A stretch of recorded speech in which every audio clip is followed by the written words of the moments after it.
Good evening everyone, Instructor Cory here. Welcome back to the channel. As you could probably see, it's pouring out there. So I thought this is a perfect opportunity to touch on riding your motorcycle in the rain and some things to help you out if you decide to get on two wheels and go out and play in the wet stuff. Me personally, I love to go out there and get after it. Here's a list of 5 things that'll help you to go out and play in the rain and be safe on your motorcycle while you're doing it.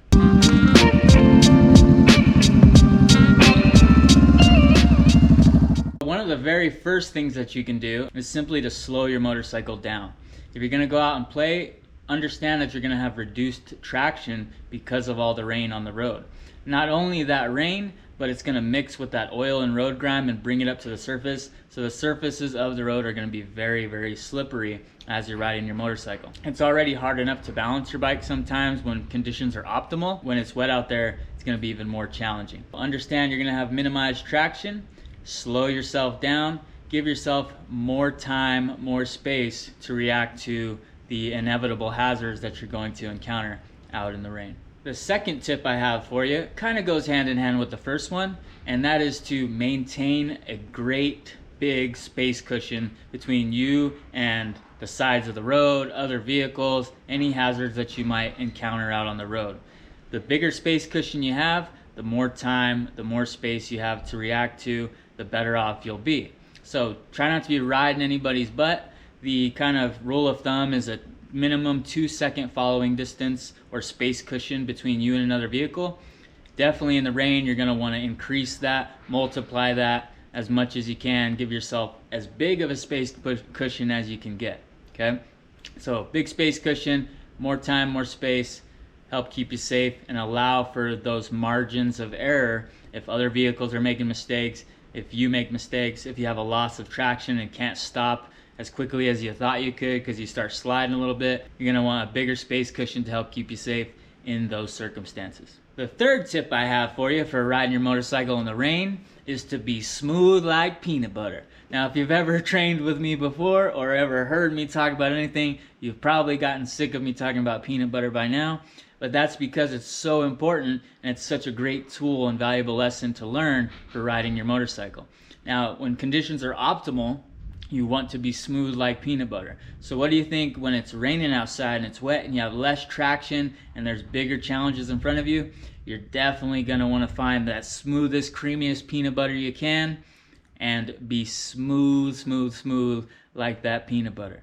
So any inputs that you make on your bike, whether it be braking, throttle, turning, steering, leaning, whatever you're doing on your motorcycle, you want to do those inputs subtly and smoothly. And if you can just picture that big old creamy jar of smooth peanut butter in your head as you're riding around and emulate that creamy, smooth peanut butter. I like to tell my students, imagine you're spreading that peanut butter on a piece of toast and just kind of visualize that smooth, creamy texture. If you can be like that on your motorcycle while you're riding in the rain and in general, it's going to make you a much smoother and better and safer motorcycle rider. So remember to be smooth like peanut butter. I got to get some t-shirts made.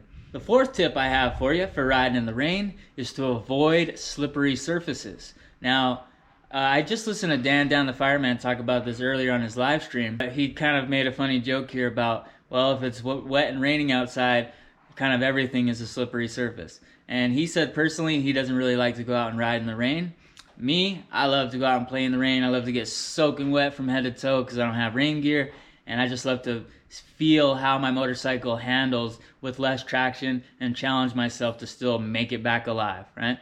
Maybe I'm crazy, but to each their own, right? If you decide to go out and play in the rain, if you're like me, then you want to avoid those slippery surfaces, and that doesn't just mean the slick asphalt itself, but things like those steel plates that you see in construction sites or potholes where they're working, those big steel metal plates, those are going to be very, very slick on your motorcycle. Now, something that you might encounter even more frequently than that is going to be paint on the road, right? That double yellow line, those white lines next to the shoulders on the edges of the road, all of that paint, and when you come to an intersection and there's that strip across there, all of that paint on the road is going to be very, very slick. It's like you're riding your motorcycle on an iced over lake, So trying to stop, trying to go, your tires are going to be spinning and sliding and slipping on that paint. If you're going around a turn, getting a little aggressive with your lean angle and giving it some abrupt throttle, and your back tire crosses over that paint, guess what? You're going to be making really good friends with the ground really quickly. And you're going to be all wet and dirty. Really take your time, avoid those slippery surfaces if you can. If you see those steel plates across the road blocking a portion of the lane, adjust your lane position and ride in the path that allows you to avoid them altogether. In the event you do have to ride over top of them, you want to keep your bike straight up and down, keep your bars nice and square, and make no abrupt changes in your speed or your steering inputs. Ride straight across and do it smooth like peanut butter, and you'll make it just fine. Now, along with those metal plates and paint, another thing to look out for is railroad tracks. These can be quite common as well, depending on where you live. If you're riding over those railroad tracks, it might just be for that split moment that you're crossing over them, but it might just be enough to cause your tires to slip and cause you to lose traction and inevitably crash, right? So be very careful when crossing tracks, especially if they're running at a 45-degree angle across the road, which they do in a lot of places around here. Adjust your lane position, slow it down so that you can cross over those tracks at more of a 90-degree angle. The straighter you can cross over them, the less chance you're going to have to lose traction and use up all your available traction and end up on the ground. What did I say? I had 5 tips for you? Well, good, because here we are on number 5. The 5th tip for riding your motorcycle in the rain is visibility. So making sure that you can see everything around you the best you can, and that you can be seen by other motorists around you so they don't run you over and squish you. So to help you see, you need to make sure and have a clear, clean face shield. That's going to help you in those lower light conditions usually associated with rain and storms. You also want to make sure and try and keep it dry. If the rain is really pulling up on it and all the water streaking across there, guess what? Motorcycle helmets don't have windshield wipers like your car, so you can't just clear it off. And most of the time, your gloves, your hands are going to be soaking wet. So if you try and lift your hand and wipe your visor clean and dry it off from the rain, you're just going to smear all that dirty water around and make it even harder to see. There's some things that you can do to kind of treat your visor ahead of time. Some people will use different products or different vegetables and actually kind of rub it on there and create a little bit of a film, which kind of deters the rain from pulling up and causes it to run off. Think about like Rain-X or stuff like that. Look into those products if that's something that you're into.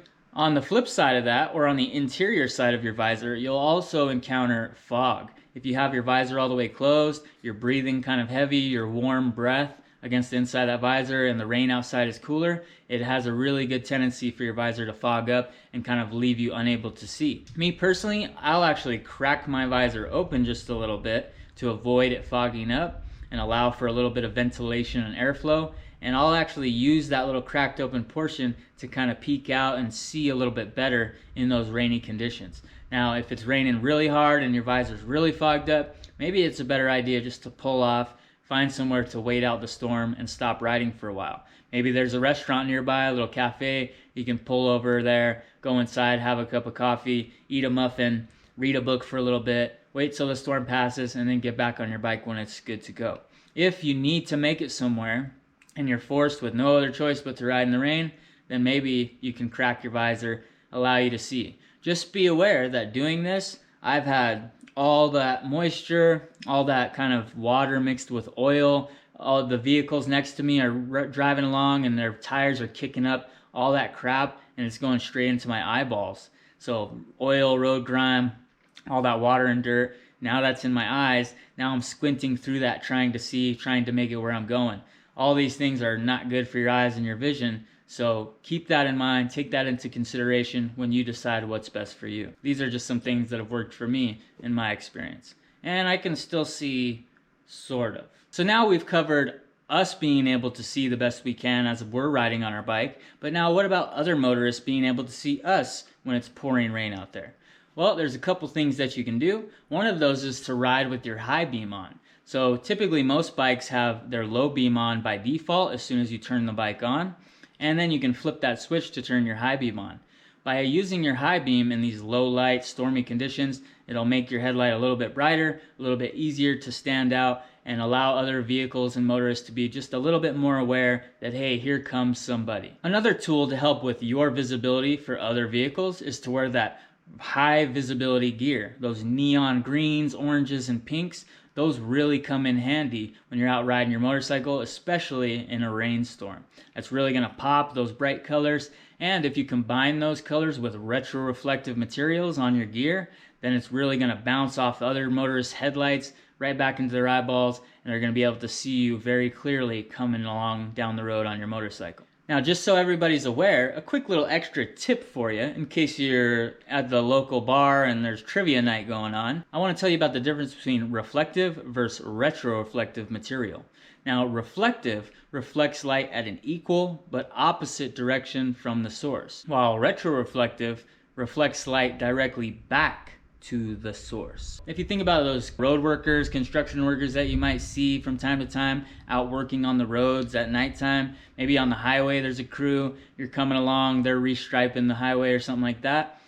There's a good chance you've noticed these guys before, because usually you see their vests kind of lighting up and almost floating out there like little construction working ghosts in the middle of the night before you even see the person attached to the vest, right? So that's that retroreflective material. As soon as your headlights are making contact on that, it's bouncing back to your eyeballs and you're able to identify there's something there. If you have that kind of material on your motorcycle gear, helmet, jacket, pants, shoes, maybe even on your bike, imagine how well you will stand out to other motorists on the road, especially in those dark, stormy, rainy environments. Now, I know I said I was going to give you 5 tips about riding your motorcycle in the rain, but, I decided I'll be generous and throw in number 6. So, number 6 is just kind of a little bonus here. I think I actually touched on it earlier, but it's to watch out for that oil that's pulled up in the middle of the road. Now, if you think about a lane position, which I've covered in some of my other videos, you have 3 positions to choose from on a motorcycle: the left, the center, and the right position. If you think about the center position, this is where the middle of most vehicles, cars, and trucks are going to be positioned over the lane. If they have a leak, if they have oil drip, it's usually going to end up in that middle lane position. Now, if you picture their tires, they're usually going to be in the left and right position. So try and position your motorcycle in the tire tracks of other vehicles. This will allow you to find a little bit better traction in most cases, because the cars in front of you have already moved along, dispersed some of the water in those areas, and now it's made it a little bit drier, a little bit clearer for your motorcycle tires coming along behind. Now, if you're riding in that middle portion, their tires don't usually make any contact with that middle portion of the lane, so that area is going to be especially wet, slick, and thick with oil and road grime that's all been brought to the surface, especially that first 30 minutes after the rain has begun. So try to avoid that middle and all that oil and nasty crap. Get yourself over in the tire tracks. Maintain a real good space cushion following distance. Slow it down. Avoid those slick, metal, shiny surfaces. And put a smile on. Have some fun. Play around with your motorcycle. Feel out that reduced traction that you're dealing with. Learn to ride in it. Train yourself. Become a better rider because of it.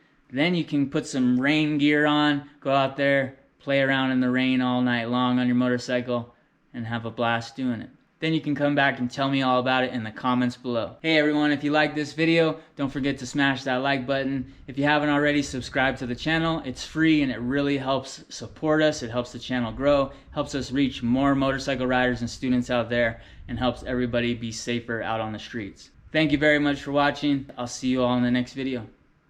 Peace.